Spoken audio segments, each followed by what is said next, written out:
start by asking you to share with us what has been happening to you since last year, Oh, since the election. the elections last year. Okay, I actually like that question because I believe that many don't really know where I was coming from before I got into politics. I remember after the election, one of my friends called me, and it was like he was somewhere arguing with some people now that someone said that when now that SHINA has lost election, what will he be doing now?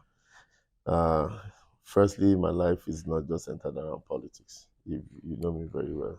You are my Igbo. You know that I've been a serial entrepreneur before I joined politics, and I've been involved in many businesses, right from oil and gas, to building and construction, to entertainment and all. And politics is just a part of me that I just felt like we cannot continue to fold our arms and watch things go bad and complain. I used to complain on sideline for many years. I've been a social media politician like 10 years before I actually joined the active politics. And I've come to realize why we should join politics. That if you and I say that we are not going to involve in politics, it means that we will leave that space for people that are less competent, people that are less informed, to take decisions on our behalf, which will affect our daily lives, affect our family, affect everything about us. And this is what made me to go into politics. So going into politics, and when because I never believed that that election, was fair because I was rigged out, and it was a roller coaster since the primaries in APC. But after the election, I've just continued to be who I am. One, I've already understand that as human beings, we are created for two reasons: worship our Creator and make impact. So making impact is, for me, that's what I went into politics for. So now leaving politics, not now actually not being in government, has given me more opportunity, to make impact because I've been involved on a lot of big projects. There's a project called the Entrepreneurship Village. The Entrepreneurship Village is one of its kind. There's none of it is even the first in the world, and that is what I'm working on now. I'm on the board of Entrepreneurship Village, building the first entrepreneurship village in the whole of Africa, in Ondo State, Akure. And this is a project that I see as a bridge, you understand, for the younger generations, to achieve, their aim. It's a bridge of hope, for them. Because if you look at Africa, we have a lot of resources, but yet the resources have not been translated to results, basically because of bad leadership. But a lot of people, they tend to go into politics. They don't really achieve what they want to achieve. Probably maybe you have a little percentage of, the good ones against the big ones, against the bad ones. So, but now with entrepreneurship village, it's something that would outlive me. It's something that will outlive everybody that is involved in that village, because we are building a space, understand, for people to turn their dream into reality. We know the power of creativity lies in Africa.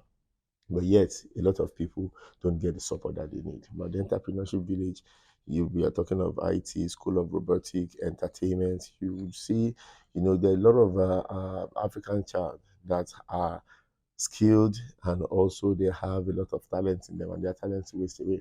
But at the entrepreneurship village, we are providing every sort of opportunity to them to drive their ideology, you understand, to fruition, for them to understand. If it's someone that wants to sing now, doesn't have a studio, doesn't have the capacity to shoot a video, that doesn't have access to push their content out, that is being sorted there.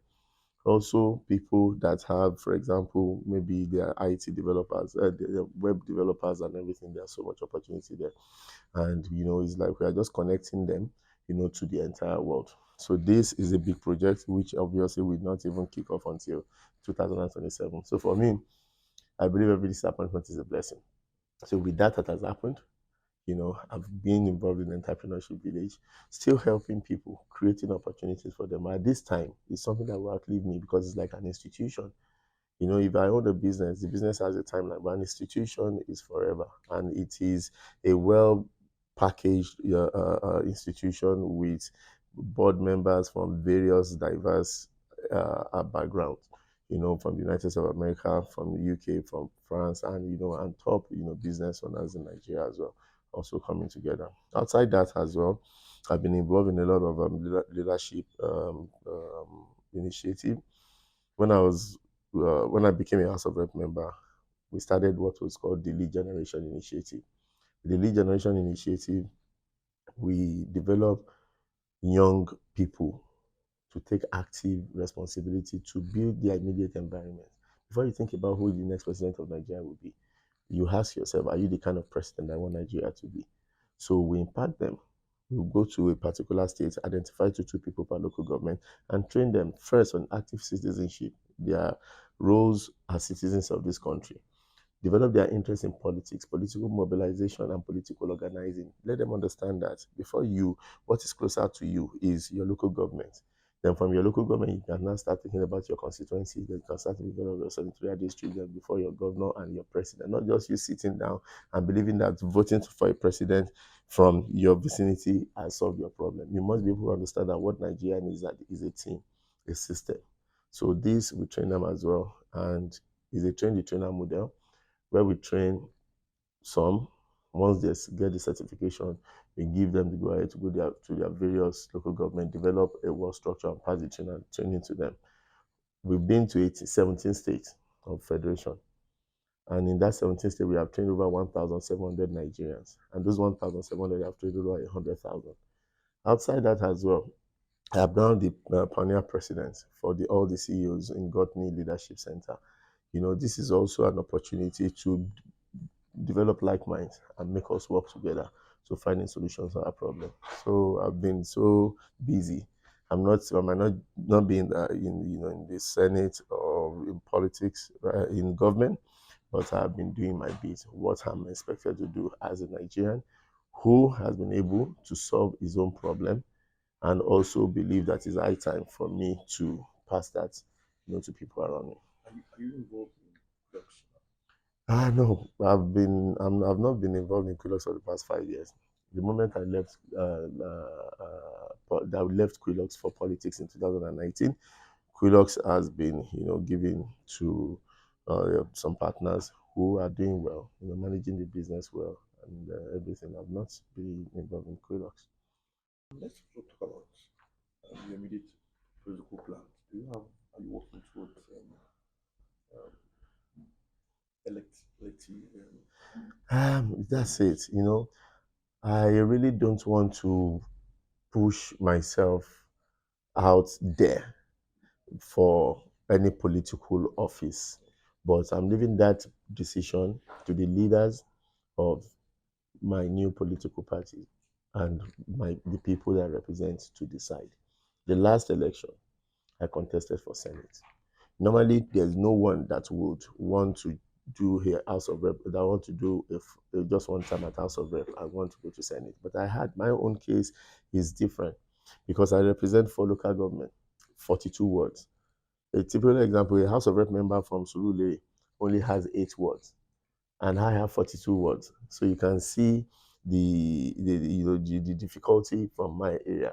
So whether we like it or not, we must be able to put other people into consideration. Between 1999 and 2019, there had been 5 different terms, and those 5 different terms, 4 people uh, uh, came out from my state constituency. That's the Seyi Tesiwaju. Then Kajola Iwajo have been clamoring for their own opportunity to use their turn. By the time I came, they could not, they didn't even allow my leaders from my local government to talk to them when we go to campaign. They'll be like, no, it's our turn. But because of the good name that my father left behind me, so rest in peace, they gave me that opportunity. And I agreed to them with them that okay, if I go, now I'll only be going for a term. Then they can now return the part that's there to service the rotational arrangement that is in place. So this was our plan. And when I became a House of Rep member, I had to abide by that. There's no way I would get there and I would say, no, I'm not going to abide by what we agreed on.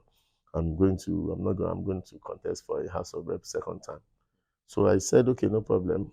We agreed, because if we want progress, we must first of all understand there must be peace. If you want peace, there must be unity. If there's unity, there must be understanding and love. And you must understand yourself and put yourself in other people's shoes.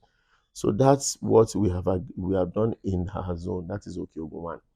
Then they still wanted me to represent them, and they said, okay, then I have to contest for Senate, because our senatorial district consists of 13 local government, 10 local government from my area, Okeogun, and 3 local government from Ogbomoso. And the present senator that was representing, that is there now, was the one that was there then, was the second term in 2019. By 2023, he was asking for a third term. I sacrificed a second term ticket. So instead of the political party that I was in, that is APC, for them to understand that for peace to reign, let's give the Okeogun people the ticket for Senate to go for their first term, since they are sacrificing the House of Rep ticket for second term. Then they ended up doing the kangaroo primaries on the day of our primary election. It was meant to be in my senatorial headquarters, is saying. That election did not hold, and just next day, against the law, the electoral law, they shifted the venue of the primaries to another local government to suit the senator, and they gave him a third-term ticket against me, that I was contesting, that I sacrificed my second-term ticket. So this was like a blow on our part, and we agreed that we need to move out of the party and still pursue, our dream, and that's how we got to our Accord Party. And getting to our Accord Party, we did we did our bit with the new party, a third party, like a third first party like that. We made sure that we campaigned to everybody, and everybody was ready. And we did the election, and unfortunately, on the day of the election, there was another magic. We didn't see results in over 5 local government. Results came to the coalition center. As to me, it was like a magic to me. So we met ourselves where we are. And in life, I always believe life is divided into 3 parts: yesterday, which is our past; today, and tomorrow, the future. We can't reverse time for yesterday. I never regretted my move for going to Accord, because I went to Accord to show that we have what it takes, to show that they can't cheat us and we keep quiet. And we were able to, do that. And that also contributed to the failure of the APC in Oyo State. And now we have learned from our past, because going to Accord Party, we know that in Nigeria, it's always just 2 major parties, APC or PDP. So for me, I have now come to realize that, fine, whether we like it or not. I used to be one of those people of that ideology. I used to say to people that you cannot just switch from one political party to another political party because of ideology. Even I remember during the APC primaries, I proposed something, how they should be doing the names of delegates and everything, getting everyone that is already a former member of any office to be the delegate. So if that is what happens in every political party, nobody will be leaving one party to join to another party. But unfortunately, that is not the case in Nigeria. So it's like you're playing a football match, and they say they have raised the number of substitution to 5 people, and you are saying that no, what they taught you is 3 people, and you continue to use 3 people. So if I decide to say, okay, I want to stay by ideology and I'm not going to move, I'm going to stay here, and I see other people doing that to the best interest of themselves and their people, then we have to align. And in PDP today, we see what PDP is doing in my state. PDP is in power in Oyo State. Governor Seyi Makinde has been the best governor that Oyo State has ever had. Even just about, that was yesterday, he was given an award of the best, the Governor of the Year award, due to his achievement. So, and in my own area, Governor Seyi Makinde has performed so well, tremendously well, and he has taken some unprecedented steps that we have never seen before. Our forefathers are used to clamor for university in that our area for the past 70 years. Every governor comes and say they will build a university. For the past 70 years, Governor Makinde did it within his first 4 years.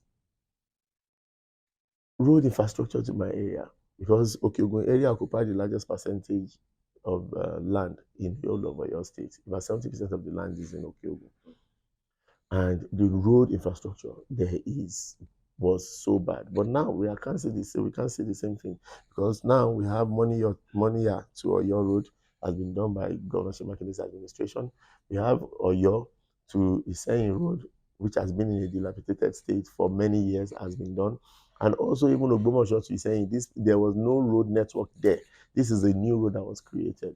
So if I see a governor that is doing well in a different political party, and I'm here, and I see that this is somebody that has a vision that I came to, and I've always identified Nigeria that our problem is we don't have leadership, and the only way you can get leadership is when you see vision. Because Seyi Makinde is a leader with vision, so I had to make sure that I key into that vision, and we work together. Even in the last election, the moment we lost our senatorial bid, we didn't secure one senatorial ticket out of 3 senatorial tickets.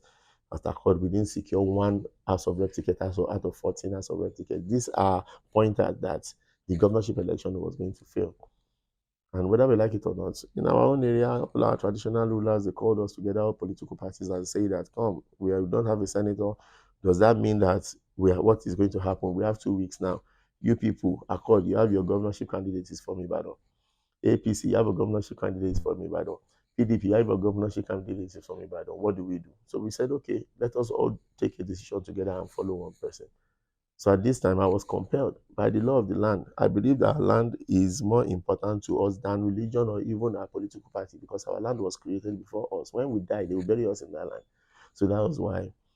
And I could not be blindfolded by religious affiliation, by political affiliation or religious belief, believing that maybe I have a Christian governor doing so well, and I would say, no, I'm not. Then we have to support him. And we did that, and the governor has been doing so well. So the governor has extended his hands of leadership, to us, and looking for that kind of leadership, we are great followers, from there. That's why you can see my defection into the PDP.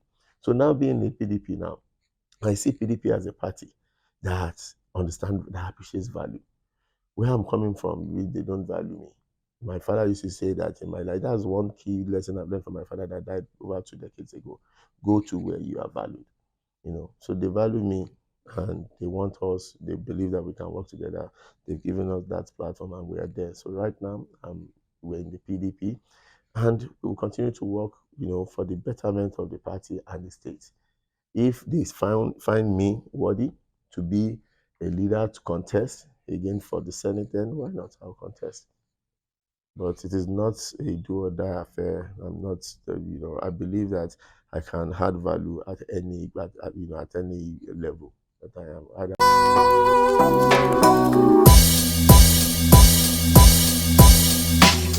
am.